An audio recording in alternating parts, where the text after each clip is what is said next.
Hello, students. How are you? Hope you are doing good. Okay, so in the previous lecture, we had seen with the first method to calculate national income, and that was production method. तो आज हम उसका next method देखने जा रहे हैं, that is yes on your screen income method. Okay, so पढ़ते हैं इनकम मेथड म्हणजे क्या. when the income obtained by citizens of a country and the state means the government, is added, the national income can be found out by which method? Income method. कहने का यह मतलब है जितने भी लोग मिलके जो भी इनकम कमा रहे हैं, चाहे वो लोग हों, चाहे वो गवर्नमेंट हो, गवर्नमेंट चाहे स्टेट गवर्नमेंट हो या सेंट्रल गवर्नमेंट हो, इन सबकी इनकम को अगर हम जोड़ देंगे तो हमें पूरे देश की इनकम मिल जाएगी. उसी को हम क्या बुलाएंगे? नेशनल इनकम बुलाएंगे. सो ध्यान किस पे देने का बेटा? पैसों पे. पैसा रिसीव हुआ, income, money coming in is income. So whatever money is coming in by different people, by different sectors, उन सबका total will give us the national income. By which method? Income method. Okay, चलिए आगे देखते हैं. All factors of production, क्योंकि income कमाता कौन है? Factors of production. Factor of production कौन से होते हैं? हमें मालूम है, land, labour, capital and entrepreneur. They earn what? Rent, wages, interest and profit. Land earns rent, labour earns wages, capital earns interest, entrepreneur earns profit. इन सभी incomes का अगर हम टोटल करेंगे तो हमें क्या मिल जाएगा? नेशनल इनकम मिल जाएगा. आगे देखते हैं. Summation of all such incomes generated domestically and income earned by foreign sector is added to it, then we get national income. By which method? Income method. तो खाली हमने डोमेस्टिकली जो कमाया वो नहीं गिनना है, साथ साथ वो भी गिनना है जो हमने फॉरेन सेक्टर से कमाया. फॉरेन सेक्टर से हमने क्या कमाया? एक्सपोर्ट्स किए, इनकम जनरेट करी, और उसके सामने हमने इंपोर्ट्स भी किए थे जिसका पेमेंट हुआ. तो जो भी नेट वैल्यू होगी उसको हम शामिल करेंगे in calculating national income. By which method? Income method. Okay, चलिए आगे देखते हैं. Point number 1, to count the income of factors. ये अपना स्टेप 1 है कि पहले जितने भी फैक्टर्स हैं उनकी इनकम को कैलकुलेट करो. तो सबसे पहले क्या आता है? Income of rent. Following incomes are considered under this category. सबसे पहले रेंट ऑफ व्हाट? लैंड, और उस लैंड पे बना है बिल्डिंग, तो उसका रेंट हमें गिनना चाहिए. Fine. Second is imputed rent of self owned house. मान लो कि आप अपने घर में ही रह रहे हो, किसी भाड़े के घर में नहीं रहते, फिर भी क्या कैलकुलेट करना था? Imputed rent. मतलब फिर आपको ये सोचना है कि अगर मैं ये घर भाड़े पे देता तो मुझे कितना पैसा कमाने को मिलता, और उतना पैसा मेरा वैसे भी बच गया क्योंकि ऐसे ही घर में रहने के लिए मुझे कितना भाड़ा देना पड़ता, वो मैं अभी नहीं दे रहा हूं. क्यों नहीं दे रहा हूं? क्योंकि उस घर में मैं ही रह रहा हूं. सो such rent was known as which rent? Imputed rent of self owned house. ये हम पहले भी डिस्कस कर चुके हैं, तो उसको यहां शामिल करना है हमें. उसके बाद income from patent, copyright etcetera. मतलब आपने कोई भी इन्वेंशन किया तो उसका क्या लेना पड़ेगा? पेटेंट लेना पड़ेगा. If you remember the scene of 3 idiots, Phunsukh Wangdu, उसके नाम पे कितने पेटेंट्स थे? 300 पेटेंट्स, जो लास्ट के सीन में मालूम पड़ता है. ठीक है. सो वो पेटेंट मतलब क्या? कि ये मेरा इन्वेंशन है, मैंने कुछ नया प्रोडक्ट अपने दिमाग से सोच के बनाया है, तो उस प्रोडक्ट पे खाली मेरा ही राइट है. They are known as which rights? Patent rights. और अगर आपने कुछ नया लिखा है, कोई भी प्रकार की सीडी आपने लिखी है, गाना लिखा है, म्यूजिक आपने कंपोज किया है, तो उन सब पे आपका क्या रहेगा? कॉपीराइट रहेगा। कहने का ये मतलब है कोई और उसको कॉपी नहीं कर सकता, वो राइट खाली आप ही के पास है। और किसी को अगर कॉपी करना है तो वो आपकी सहमति से हो पाएगा। So those people who own the copyrights can sell their copyrights to somebody else also for a fixed amount. That amount will be included in what? Income of rent. क्योंकि भाड़े पे हम जमीन दे सकते हैं, बिल्डिंग दे सकते हैं, अपना घर दे सकते हैं, अपने दिमाग से सोचा हुआ कोई प्रोडक्ट भी दे सकते हैं। So all these will be a part and parcel of which income? Rental income. Okay? चलिए आगे बढ़ते हैं। Point number B, income of interest. अब इंटरेस्ट कौन कमाता? कैपिटल। ये कैपिटल जिसके पास है, ये कैपिटल जिसका है, उसको हम कैपिटल ओनर बोलेंगे। और वो अपना पैसा लगाएगा, कहीं पे इन्वेस्ट करेगा एज अ बोरोड सोर्स, तो सामने उसको क्या मिलेगा? इंटरेस्ट मिलेगा। ये इंटरेस्ट किस पे मिला? पैसों पे। So that is nothing but capital, because every capital invested somewhere results into generation of interest income. ठीक है, let us read that in detail. Interest obtained by people on their capital invested during a year is considered fine. Interest paid by government to citizens is not considered.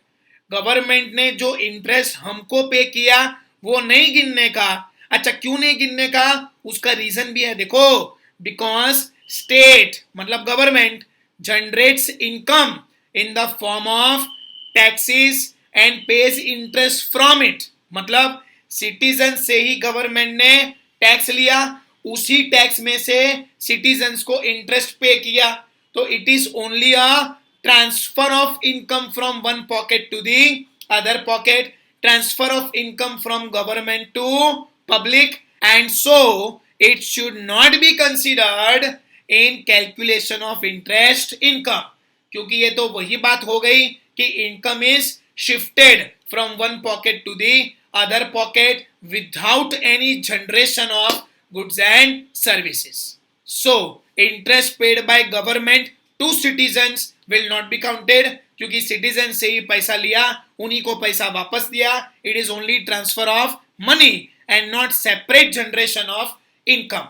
ठीक है, चलिए आगे देखते हैं। Point number C, income of wage. अब ये wages किसको मिलता है बेटा? लेबरर्स को मिलता है। वेज और salary is given to labourers for their work, that is nothing but the labour. क्योंकि लेबरर कौन सी सर्विस देगा? लेबर की सर्विस देगा, मेहनत करेगा, या तो फिजिकली या मेंटली। जैसे कुछ जॉब्स ऐसे होंगे जहां पे फिजिकली ज्यादा काम करना पड़ेगा और मेंटली कम काम करना पड़ेगा, तो उसको वेजेस मिलेंगे। और कुछ जॉब्स ऐसे होंगे जहां पे मेंटली वर्क ज्यादा करना पड़ेगा और फिजिकली कम। सो वो पर्टिकुलर काम के लिए क्या मिलेगा बेटा? सैलरी मिलेगा। So more of physical work, less of mental work, wages, and more of mental work, less of physical work, salary. चाहे वो wages हो या salary हो, इकोनॉमिक्स में तो हम उसको wages में ही गिनेंगे। ठीक है, so all the payments of wages and salary are considered which are paid during a specific year for which you are calculating the national income. वो ईयर कौन सा होता है मालूम है ना? फाइनेंशियल ईयर होता है। Starts from 1st of April and ends on 31st of March. Okay, आगे देखते हैं। Point number D, income of profit. Income obtained in the form of profit और dividend by investor share holders is also considered as an income. It will include reserves and taxes paid on it. कहने का ये मतलब है कि if you are an entrepreneur, you are an owner of any particular company, partnership firm, sole proprietorship firm, or Hindu undivided family, then you are taking a risk, and that risk is taken by an entrepreneur. So entrepreneur को हमेशा बाकी सारे factors को पे करने के बाद ही मिलता है पैसा. वो पैसा क्या है? प्रॉफिट है. अब एक क्वेश्चन, एक इन्वेस्टर के तौर पे अगर मैं इक्विटी शेयर्स में इन्वेस्ट करता हूं तो मैं एंटरप्रेन्योर हूं, मुझे प्रॉफिट मिलेगा क्योंकि आई गेट डिविडेंड. लेकिन उसी कंपनी में अगर मैंने डिबेंचर्स या बॉन्ड्स खरीदे हैं तो it is a borrowed source, I am an outsider for the company, तो I will receive what? Interest. तो इंटरेस्ट जाएगा पॉइंट बी में, और इक्विटी शेयर होल्डर्स को जो डिविडेंड मिलता है वो आएगा पॉइंट डी में. ठीक है, फाइन. अब एक स्टेटमेंट लिखा हुआ है, it will include reserves. Reserves मतलब क्या होता है? प्रॉफिट का ही एक हिस्सा जो कंपनी में रिटेन्ड है, कंपनी ने री इन्वेस्ट किया है, उसको भी हम गिनेंगे. मतलब we will calculate profit after tax only, not profit after tax and reserves. और देखो क्या लिखा है, and taxes paid on it. मतलब टैक्सेस पेड को हम माइनस कर लेंगे while calculating the amount of profit. So in short, कौन सा प्रॉफिट हम गिनेंगे? Profit after tax. ऐसा ये स्टेटमेंट बोलना चाह रहा है. ठीक है, चलिए तो नेक्स्ट पॉइंट पे जाते हैं. Point number 2, income which are not considered. कहने का क्या मतलब है? इनकम मेथड में हम क्या कर रहे थे?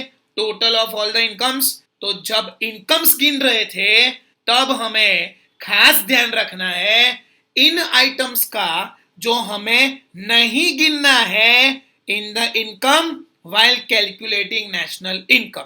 ठीक है, सो इन शॉर्ट कौन कौन सी आइटम्स हम इनकम में शामिल नहीं करेंगे वो इस लिस्ट में दे के रखा हुआ है. So let us see what are those incomes which are not to be considered while calculating national income by income method.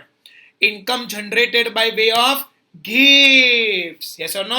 So birthday party होती है, आपको गिफ्ट्स मिलती है, या किसी की शादी है आप उसमें जाके गिफ्ट दे आते हो, तो इससे लोगों का स्टैंडर्ड ऑफ लिविंग इंप्रूव होता है. पब्लिक को पैसा नहीं लेकिन पैसों के टर्म्स में कुछ मिला है, लेकिन उसको गिनने का नहीं, because gifts are what? Non economic transactions. जब इकोनॉमिक ट्रांजैक्शन है ही नहीं, flow of goods and services से जुड़ा हुआ नहीं है, तो उसको इनकम में भी शामिल करने का नहीं. Then comes reward. मतलब किसी कंपटीशन में आपने पार्टिसिपेट किया, आपको रिवॉर्ड मिला, आपको प्राइस मिला, वो सब भी नेशनल इनकम में गिनाया नहीं जाएगा. ठीक है, फिर वेटर था, उसको टिप मिली, कोई चोरी का सामान लेके गया, कोई अनएम्प्लॉयमेंट अलाउंस लेके गया, तो वो सारी चीज भी हम यहां शामिल नहीं करेंगे. Then comes assistance to elders. मतलब ओल्ड एज में बैठ के ग्रेचुइटी, पेंशन, प्रोविडेंट फंड का पैसा उनको रिसीव हो रहा है, तो वो भी एक तरफा पेमेंट है, इसीलिए उसको भी शामिल करने का नहीं. So all these incomes should not be considered for calculation of national income by which method? Income method. चलो तो फटाफट बोलो कौन कौन सी इनकम को नहीं गिनने का?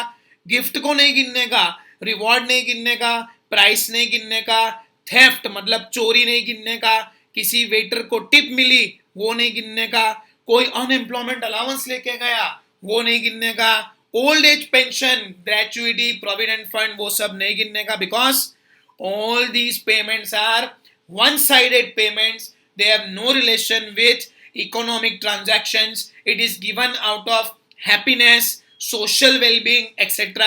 और इसीलिए ये सारी इनकम्स को हम उठा के बाहर फेंक देंगे while calculating national income. by which method? income method. okay? चलिए आगे बढ़ते हैं. Point number 3, subsidy given by government is deducted. क्योंकि ये सब्सिडी भी वापस एक तरफा पेमेंट हुआ, रिडक्शन इन टैक्सेस गवर्नमेंट की तरफ से एहसान पड़ा लोगों पे कि आपको टैक्स कम पे करने का. आज मैं आपसे बहुत खुश हूं तो इस पे इतनी सब्सिडी मैंने आपको दे दी है. One sided payments should not be taken into account. Okay, चलिए आगे देखते हैं. Net foreign income is added. तो वो तो हमने पहले ही देखा था, फॉरेन सेक्टर की इनकम को हमें गिनने का. लेकिन फॉरेन में दो चीजें होती हैं, एक एक्सपोर्ट्स और दूसरा इंपोर्ट्स. तो एक्सपोर्ट्स माइनस इंपोर्ट्स जो भी नेट वैल्यू आएगी उसको हम शामिल करेंगे इन कैलकुलेशन ऑफ नेशनल इनकम। तो क्या लिखा है, net foreign income. Net means not only exports, exports तो क्या हो जाएगा, ग्रॉस। एक्सपोर्ट्स में से क्या माइनस करेंगे, इंपोर्ट, तो क्या मिलेगा, नेट फॉरेन इनकम मिलेगी। ठीक है, चलिए फिर point number 5, income generated by commission और brokerage on sale of goods should be considered. सीधी सी बात है, तो जो भी कमीशन मिला, ब्रोकरेज मिला, किस पे, गुड्स एंड सर्विसेज पे, उसी को हम गिनेंगे। So any income which is having a direct relation with flow of goods और सर्विसेज मस्ट बी कंसिडर्ड। जो इनकम का किसी गुड्स एंड सर्विसेज के साथ कोई संबंध नहीं है उसको हमने उठा के बाहर फेंका था। सो कमीशन और ब्रोकरेज अगर शेयर्स पे है, सुनना ध्यान से, कमीशन और ब्रोकरेज अगर शेयर्स पे मिला है वो नहीं गिनने का, क्योंकि शेयर्स आर नॉट गुड्स। लेकिन commission on sale of land, building, assets, goods, services, वो सब गिनने का। ठीक है, क्योंकि ये कौन सी इनकम हो जाएगी, income in connection with goods और सर्विसेज। ठीक है, चलिए आगे देखते हैं। इनकम्स आ गया, main punch. Incomes which show flow of production of goods और services in economy are considered. जो गुड्स एंड सर्विसेज के फ्लो से जुड़ा हुआ नहीं है उसको हम इस नेशनल इनकम से उठा के बाहर फेंक देंगे। ठीक है, सो ध्यान रहे, हर उस इनकम को गिनो विच is having a connection with flow of goods and services. जहां इनकम हमने ऐसी जनरेट करी जिसका गुड्स एंड सर्विसेज के साथ कोई संबंध नहीं, तो वो इस नेशनल इनकम का हिस्सा भी नहीं। ठीक है, चलिए point number 7 and the last one, income of second hand goods is not considered. तो वो तो हमने प्रीवियस मेथड में भी देखा था कि प्रोडक्शन के समय भी सेकंड हैंड गुड्स को नहीं गिनने का। लॉजिक क्या था, क्योंकि सेकंड हैंड गुड्स जब पहली बार बिके तो उस साल की नेशनल इनकम में ये इंक्लूड हो चुका होगा, तो ये साल की इनकम में उसको वापस गिनने का जरूरत नहीं है, अदरवाइज क्या हो जाएगा, डबल काउंटिंग हो जाएगा। ठीक है, तो बस फिर आज के लिए इतना ही। Okay bye.